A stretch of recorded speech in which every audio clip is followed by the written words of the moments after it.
Hello friends, welcome to study smart way. आज एक बार फिर आपका यूपी टेट सुपर टेट की स्पेशल क्लासेस में बहुत बहुत स्वागत है।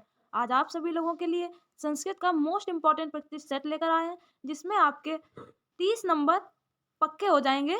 सही से पढ़िएगा, समझ कर पढ़िएगा। एक एक प्रश्न आपका मोस्ट इम्पॉर्टेंट है। चलिए देखते हैं आज के प्रश्नों को। आज की क्लास का पहला प्रश्न आपके सामने दिया गया है। आर्यभट्टस्य योगदानम कस्मिन् शास्त्रे अस्ति, यानी कि आर्यभट्ट ने अपना योगदान किस शास्त्र में दिया है? समाज शास्त्र, वास्तुशास्त्र, गणित शास्त्र या फिर चिकित्सा शास्त्र। तो आर्यभट्ट ने अपना योगदान गणित शास्त्र में दिया है। आपका थर्ड ऑप्शन सही हो जाएगा। इन्होंने शून्य का आविष्कार किया है। शून्य का आविष्कार आर्यभट्ट ने किया है। और आपको बता देते हैं, समाज शास्त्र के जो प्रणेता हैं उनका नाम है अगस्त काम्टे। इसको नोट कर लीजिएगा, मोस्ट इम्पॉर्टेंट है, अगस्त काम्टे। चिकित्सा शास्त्र के चरक और सुश्रुत, वास्तु शास्त्र के महाराजा भोज। ये सभी मोस्ट इम्पॉर्टेंट है, लिख लीजिएगा, महाराजा भोज। देख लीजिएगा एक बार, आर्यभट्ट ने गणित शास्त्र में अपना योगदान दिया है और इन्होंने शून्य की खोज भी की है। तो आपका थर्ड ऑप्शन सही हो जाएगा। आगे बढ़ते हैं अगले प्रश्न पर। मोस्ट इम्पॉर्टेंट प्रश्न है, अर्थशास्त्रस्य प्रतिपादकः अस्ति। अर्थशास्त्र के प्रतिपादक कौन है? आपके सामने 4 ऑप्शन दिए गए हैं। आप सभी लोग अपनी समझ का मूल्यांकन जरूर करें। आप सभी लोग वीडियो को अंत तक देखिएगा और देखते हैं आपके 30 में से कितने तक उत्तर सही होते हैं। उसी लेवल पर आप अपनी पढ़ाई जारी रखिएगा, क्योंकि सुपर टेट कभी भी दे सकते हैं, इसलिए पढ़ाई को बंद नहीं होने दीजिएगा। चलिए देखते हैं अर्थशास्त्र के प्रतिपादक कौन है। चरक, कौटिल्य, कालिदास या फिर सुश्रुत। तो अर्थशास्त्र के जो प्रतिपादक हैं वो आपके कौटिल्य हैं। आपका सेकेंड ऑप्शन सही हो जाएगा। इनको चाणक्य भी कहते हैं, चाणक्य, और विष्णुगुप्त भी कहा जाता है। इनको विष्णुगुप्त भी कहा जाता है। आगे बढ़ते हैं अगले प्रश्न पर। समानार्थक शब्द युग्म अस्ति। इनमें से कौन सा शब्द युग्म समानार्थक है? कुलम, कूलम, वसुधा, वसुंधरा, कति, कियान, क्रूर, क्रोध। तो इसमें आपका पूछा गया है समानार्थक शब्द। आपको बता देते हैं, कुलम का अर्थ होता है, तो ये आपके सामने 4 ऑप्शन दिए गए थे, इनमें समानार्थक शब्द युग्म को देखना है। कुलम, कूलम, वसुधा, वसुंधरा, कति, कियान, क्रूरा, क्रोध। तो कुल का अर्थ होता है वंश और कूल का अर्थ होता है किनारा। कति माने होता है कितना और कियान माने संपन्न। कियान मीन्स संपन्न। क्रूर का अर्थ होता है निर्दयी। क्रूर होता है निर्दयी। और क्रोध यानी गुस्सा। और यहाँ पर वसुधा और वसुंधरा दोनों का ही अर्थ होता है पृथ्वी। तो आपका ये सेकंड ऑप्शन सही हो जाएगा।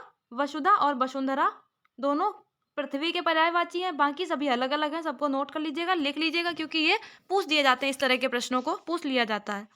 आगे बढ़ते हैं अगले प्रश्न पर। जयंती इति पदे धातु अस्ति।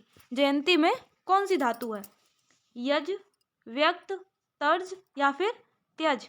जयंती में क्या धातु है? तो जयंती में ये, इस प्रश्न में आपकी धातु पूछी जा रही है, जयंती में कौन सी धातु है? आपके सामने 4 ऑप्शन दिए गए हैं, यज, व्यक्त, तर्ज या फिर त्यज। तो जयंती में आपकी त्यज धातु है। आपका 4 ऑप्शन सही हो जाएगा। इसमें लट लकार प्रथम पुरुष है। लट लकार प्रथम पुरुष और बहुवचन ये है, इसको नोट कर लीजिएगा। इसका अर्थ है त्यागना। त्यज का अर्थ होता है त्यागना। तो ये देख लीजिएगा। अगले प्रश्न की तरफ बढ़ते हैं। नगर स्थिता इति पदे समासः अस्ति। नगर स्थिता में कौन सा समास है? कर्मधारा, तत्पुरुष, अव्ययी भाव या फिर द्वंद्व। नगर स्थिता, इसमें इसका समास विग्रह हो जाएगा नगरे स्थिता। ये इसका समास विग्रह हो जाएगा। और इसमें तत्पुरुष समास है।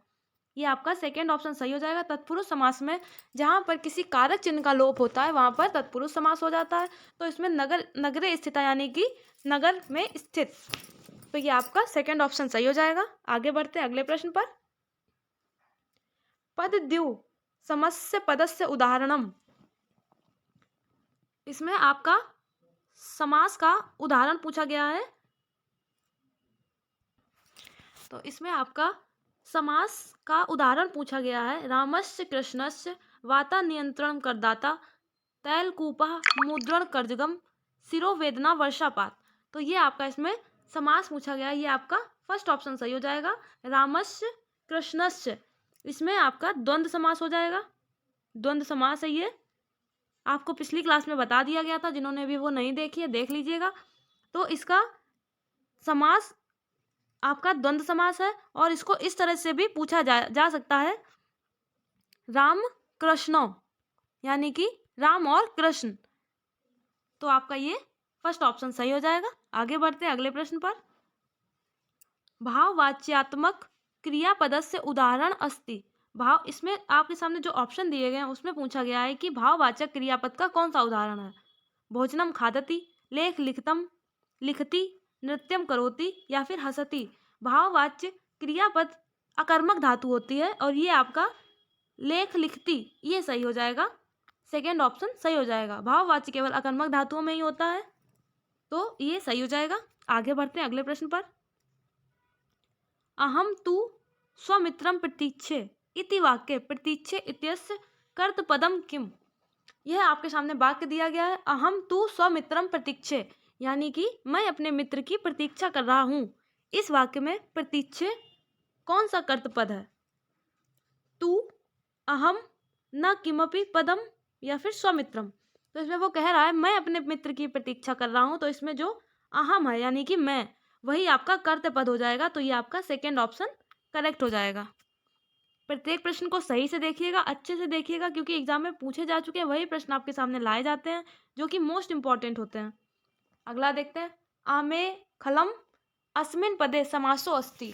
आमे खलम में कौन सा समास है, अव्ययी भाव, बहुब्री, तत्पुरुष या फिर द्वंद्व। तो ये आमे खलम में अव्ययी भाव समास हो जाएगा, ये आपका फर्स्ट ऑप्शन सही हो जाएगा। अव्ययी भाव समास में पहला पद अव्यय होता है और दूसरा पद संज्ञा होता है। ये अव्यय भाव की पहचान है, इसको देख लीजिएगा। जिसमें पहला पद अव्यय हो और दूसरा पद संज्ञा हो, उसमें आपका अव्यय भाव समास हो जाएगा। आगे बढ़ते हैं अगले प्रश्न पर। सतीव अत्र विच्छेदे भवति। सतीव में इनमें से आपके सामने जो ऑप्शन दिए गए इनमें कौन सा संधि विच्छेद सही हो जाएगा। सत धन इव, सती धन इव, सती धन इव या फिर सत धन इव। तो सतीव में सती धन इव ये आपका सेकेंड ऑप्शन सही हो जाएगा और इसमें दीर्घ संधि है, इसको नोट कर लीजिएगा, इसमें दीर्घ संधि है। अगला प्रश्न, संभाषणार्थ शब्द का अर्थ। संभाषण में समर्थ, संभाषण के लिए, संभाषण के उपयुक्त, संभाषण के उपयुक्त या फिर संभाषण में संभाषणार्थ शब्द का अर्थ पूछा गया है। तो ये आपका फर्स्ट ऑप्शन सही हो जाएगा, संभाषण में समर्थ या फिर संभाषण के योग्य, ये आपका सही हो जाएगा। आगे बढ़ते हैं अगले प्रश्न पर। कस्त्वम अत्र संधिरस्ति। कस्त्वम में कौन सी संधि है, अच संधि, हल संधि, विसर्ग संधि या फिर स्वर संधि। कस्त्वम का संधि विच्छेद करके देखते हैं तो ये कह प्लस त्वम, तो इसमें आपकी विसर्ग संधि हो जाएगी, कह प्लस त्वम, ये आपका थर्ड ऑप्शन सही हो जाएगा। आगे बढ़ते हैं अगले प्रश्न पर। मोस्ट इंपॉर्टेंट प्रश्न है, कई बार एग्जाम में पूछा जा चुका है। लता शब्दस्य सप्तमी बहुवचने रूपम अस्ति। लता शब्द का सप्तमी बहुवचन पूछा गया है, देखते हैं। लतायः, लतयो, लतासु या फिर लताए। इन सभी के, राम के, बालक के, लता के, नदी के, ये जो आपके मोस्ट इंपॉर्टेंट रूप है, इनको पढ़ के जाइएगा, लिख के याद कर लीजिएगा। कई बार पढ़ कर देर एग्जाम में पूछे जाते हैं और लगभग 3 से 4 नंबर आपके इससे पक्के हो जाएंगे। राम, बालक, नदी, लता, ये आपके जो मोस्ट इंपॉर्टेंट है, ये देख लीजिएगा। तो इसमें आपकी सप्तमी बहुवचन पूछा गया है, तो ये आपका थर्ड सही हो जाएगा, लतासु। लतासु ये आपका सही हो जाएगा। आपको और बता देते हैं, लता के सप्तमी विभक्ति के वचन लतायाम, लतायाम, लतायो और लतासु, ये आपके सप्तमी विभक्ति के वचन हो गए। बाकी आप सभी याद कर लीजिएगा, तो इसमें आपका थर्ड ऑप्शन सही हो जाएगा। आगे बढ़ते हैं अगले प्रश्न पर। ध्यत्र शब्दस्य संधि विच्छेदा।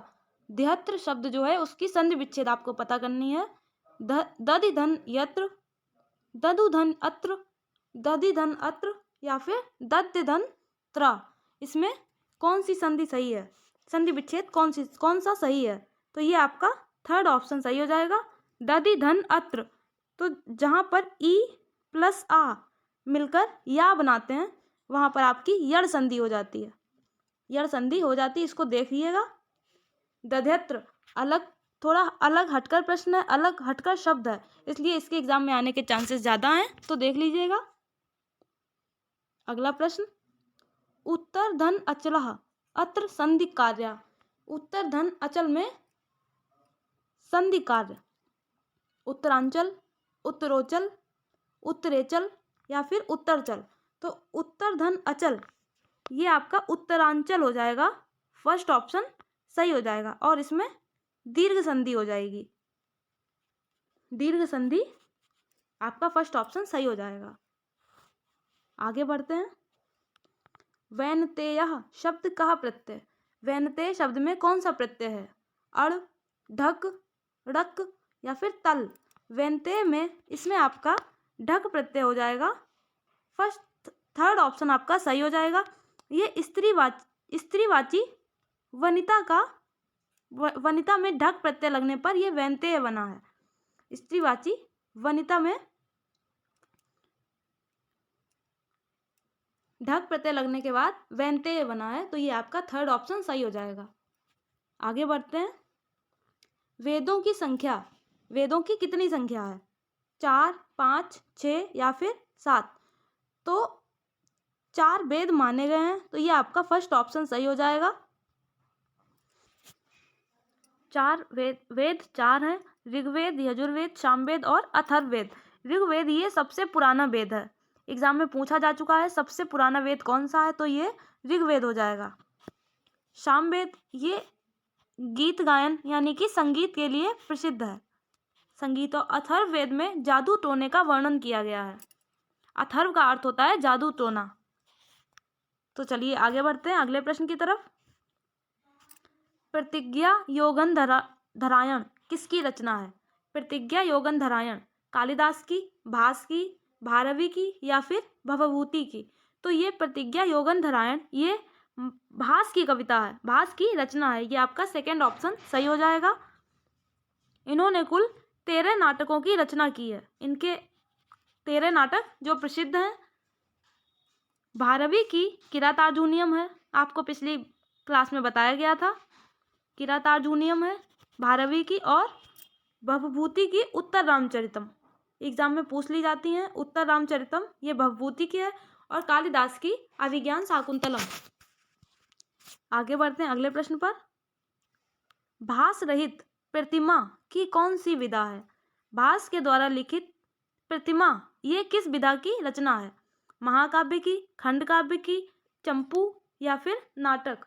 तो ये भास द्वारा रचित जो प्रतिमा रचना है ये इनकी नाटक से संबंधित है, आपका फोर्थ ऑप्शन सही हो जाएगा, ये इनकी नाटक की विधा है। अगला प्रश्न, होलिकोत्सव कब मनाया जाता है? यानी कि होली का उत्सव कब संपन्न होता है? श्रावण मास में, भाद्रपद में, फाल्गुन मास की पूर्णिमा को या फिर मधुमास में। तो होली का उत्सव फाल्गुन मास की पूर्णिमा को मनाया जाता है। ये रंगों का त्यौहार है और विश्व भर में प्रसिद्ध है। ये आपका थर्ड ऑप्शन सही हो जाएगा। आगे बढ़ते हैं। दिक्षु पदस्य मूल शब्दः अस्ति। दिक्षु का मूल शब्द कौन सा है? इक्ष, दिद्रक्षु, दिश या फिर विश। तो इसका अर्थ होता है दिशा, दिशा ये इसका अर्थ है, और इसका मूल शब्द हो जाएगा दिश। ये आपका थर्ड ऑप्शन सही हो जाएगा। आगे बढ़ते हैं। क्षिप्रायाः कस्मिन् तटे वेधशाला स्थिता अस्ति। क्षिप्रा किसके तट पर वेधशाला स्थित है? ये कहाँ है? पूर्वस्मिन्, पश्चिमे, उत्तरे या फिर दक्षिणे। तो ये क्षिप्रा नदी ये आपके उत्तर में स्थित है। ये थर्ड ऑप्शन इसका सही हो जाएगा। ये उज्जैन इसी नदी के किनारे बसा हुआ है। उज्जैन जो कि महाकाल की नगरी है। तो ये उज्जैन क्षिप्रा नदी के तट पर स्थित है, जिसे महाकाल की नगरी कहा जाता है। और यहीं पर महाकवि कालिदास के द्वारा मेघदूत का ये इसमें वर्णन किया गया है। और ये उत्तर में स्थित है। आपका थर्ड ऑप्शन सही हो जाएगा। आगे बढ़ते हैं अगले प्रश्न पर। तट्टिका में संधि है। तट्टिका में कौन सी संधि है? स्वर संधि, व्यंजन संधि, विसर्ग संधि या फिर स्वर विसर्ग संधि? तो इसका आपको संधि विच्छेद बता दिया गया। तट प्लस टिका, ये इसका संधि विच्छेद है और इसमें संधि पूछी गई है। तो ये आपकी व्यंजन संधि हो जाएगी। सेकेंड ऑप्शन सही हो जाएगा।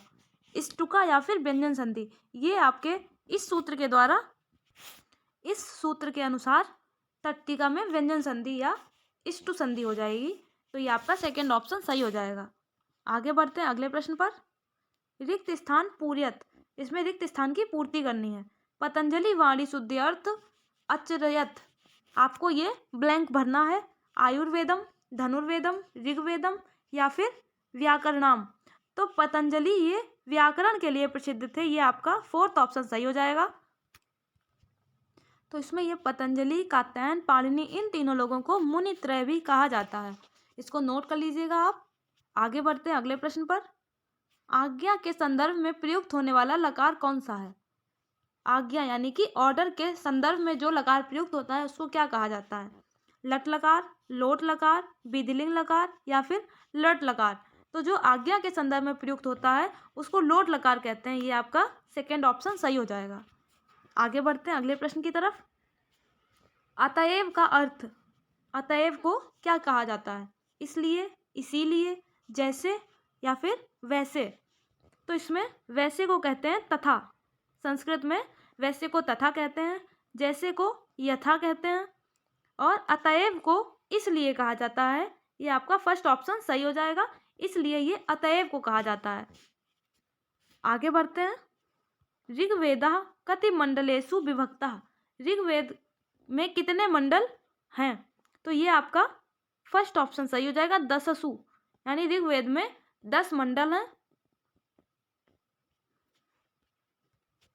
ऋग्वेद में कुल 10 मंडल हैं, 1025 सूक्तियाँ हैं, 10,580 मंत्र या ऋचा यानी कि श्लोक हैं। 10,580 श्लोक हैं। मंत्र या ऋचाओं को इसमें श्लोक कहा जाता है। और ऋग्वेद सबसे पुराना वेद है। ये ध्यान रखिएगा। सभी प्रश्न इसमें आपके मोस्ट इंपॉर्टेंट हैं, इनको लिख लीजिएगा। हर प्रश्न से आपके 2 या 3 से अलग से प्रश्न बन रहे हैं, जिनको भी नोट कर लीजिएगा, जो इम्पोर्टेंट है आप सभी लोगों के लिए। आगे बढ़ते हैं। पंचतंत्रस्य कति भागाः सन्ति, पंचतंत्र के कितने भाग हैं? 4, 5, 10 या फिर सप्त। 4, 5, 10 या फिर 7। तो पंचतंत्र के कितने भाग हैं? पंचतंत्र में कुल 5 भाग हैं। ये आपका सेकेंड ऑप्शन सही हो जाएगा। पंचतंत्र ये विष्णु शर्मा द्वारा लिखा गया है। विष्णु शर्मा जी इसके रचयिता हैं। और ये नीति कथाओं में पंचतंत्र को प्रथम स्थान प्राप्त है। नीति कथाओं में इसको प्रथम स्थान प्राप्त है और इसके कुल 5 भाग हैं। आगे बढ़ते हैं। इत्यालोच्य में किन किन वर्णों की संधि हुई है? इत्यालोच्य, इसका संधि विच्छेद कर कर देखते हैं। इति धन आलोच्य, तो इसमें किन वर्णों की संधि हुई है ये पूछा गया है। इति, ई प्लस आ, ये ई प्लस आ वर्णों की संधि हुई है। तो ये आपका ऑप्शन कौन सा सही है देख लीजिए। ये आपका थर्ड ऑप्शन सही हो जाएगा। ई प्लस आ, यहाँ पर यड़ संधि हो जाएगी। ई प्लस आ मिलकर ये या बनाते हैं, तो यहाँ पर यड़ संधि हो जाएगी। समझ गए होंगे आप सभी लोग। अगर किसी को किसी प्रश्न में डाउट हो तो वो कमेंट बॉक्स में बता सकता है। आगे बढ़ते हैं अगले प्रश्न पर। विदुषाम का मूल शब्द क्या है? विदुषाम का, विद्वास, विदुष, विद्वस या फिर विदुषा। विदुषाम का जो मूल शब्द है वो आपका विद्वस है, यानी विद्वान। तो ये आपका थर्ड ऑप्शन सही हो जाएगा। ये षष्ठी बहुवचन है। षष्ठी बहुवचन विदुषाम, ये आपका षष्ठी बहुवचन है। इसका मूल शब्द ये विद्वस है। तो आज के प्रश्न यहाँ पर समाप्त होते हैं। इसी तरह के और प्रश्न पाने के लिए और इम्पोर्टेंट प्रश्न पाने के लिए हमारे साथ जुड़े रहें। वीडियो पसंद आई हो तो लाइक करें, शेयर करें और सब्सक्राइब करें। Thank you. जय हिंद, जय भारत।